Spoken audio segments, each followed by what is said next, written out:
So this is like question 17 off. Yeah.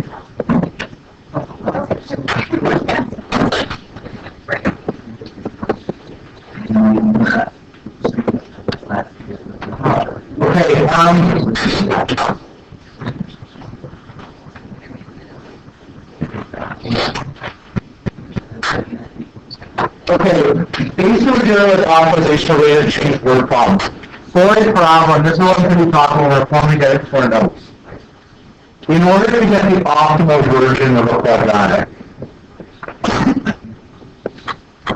in order to get the optimal value.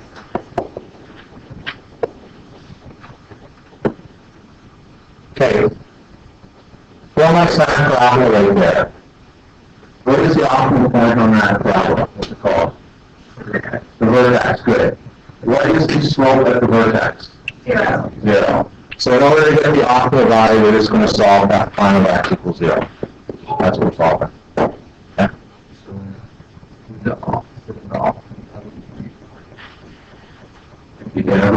Yeah. Well, basically what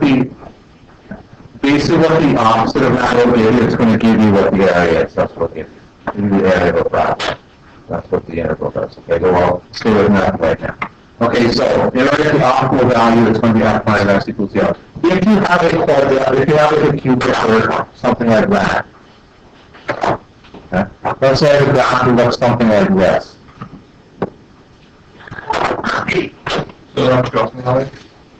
Yeah, this is going to be, these are going to be the 2 points with slope. So that's going to be what we call the local min and the local max. We'll get to those in the graph. Okay, if there's a quadratic. If we have graphs that look like this, which we're going to today, and in this course, we've seen these types of graphs, I'm sure. Could you just quickly review why, because you used the term local maximum. Yeah. So we're going to, can please. I know what they are, but I just, what are they, why are we using them?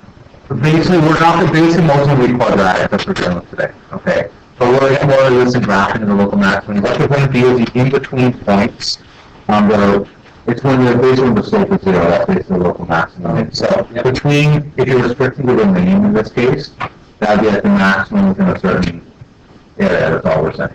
Okay, it's the maximum within the it's not the absolute. It's the absolute maximum for this infinity, right? And the same thing there. All right, but that will give you. So you need to use local maximum. Yes, and we'll get to that when we get to graph. Okay. The other thing we're going to get to today is reciprocal functions will look like this.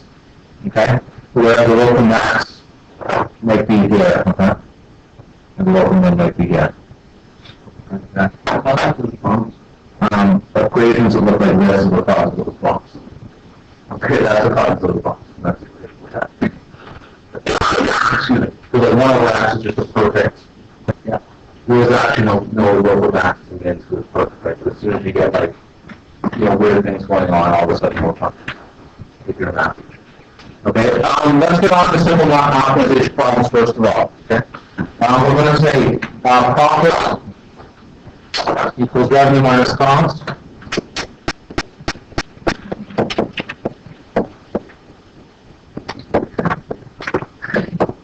And revenue equals price times sales.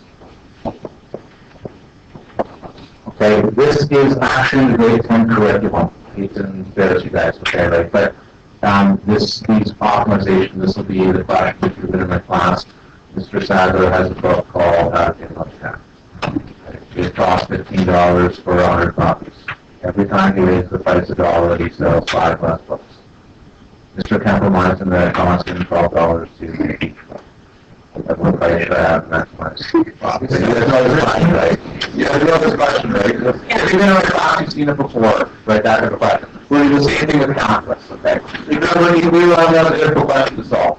Okay, there's been a lot of work to actually do here. In grade 10, there's a huge amount of work to do. In calculus, it's not difficult at all. So example 1 is going to say,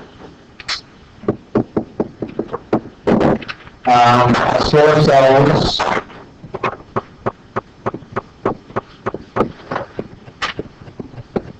140 furnaces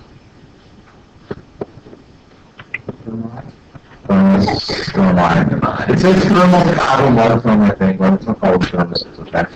At $24 each.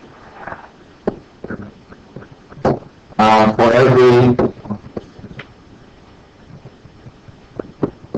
$1.50 decrease in price,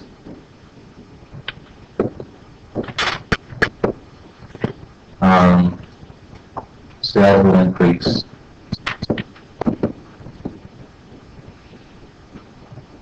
Not by 5. That copy this right there in another textbook. Okay, that's why that's a part of my questions. Determine the price function.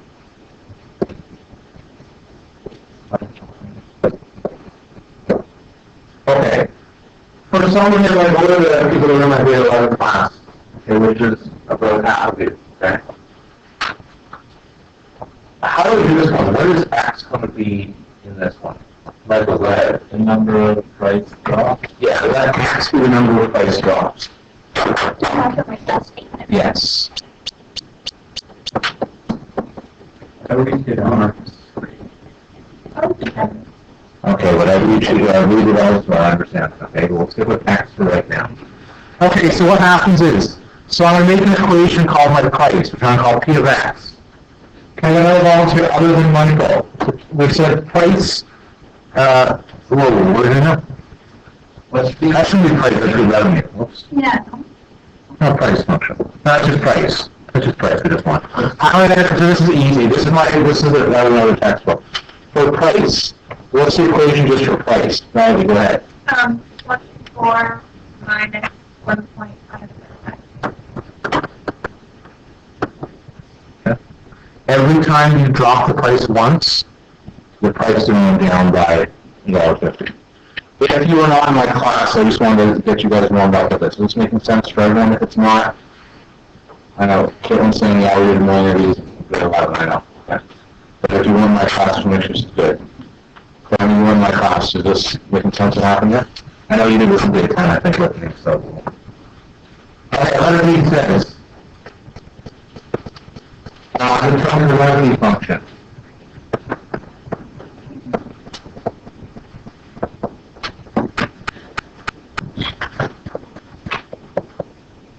Okay, I call it R of X. Price times sales. I would like someone to be tremendously brave and tell me how the price and the sales are going to go. Yeah, go ahead.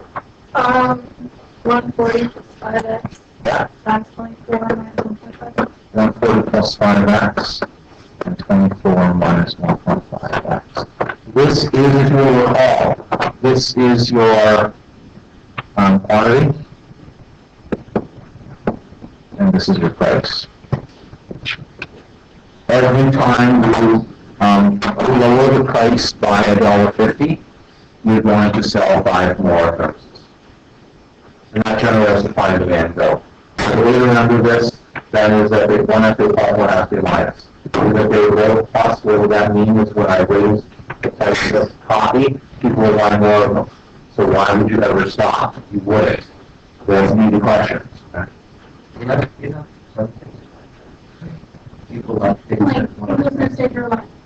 I'm okay, I'm going to pause here. Yeah. There's a joke here. Yeah. All right, hold on. I want you guys to destroy my theory here in a second.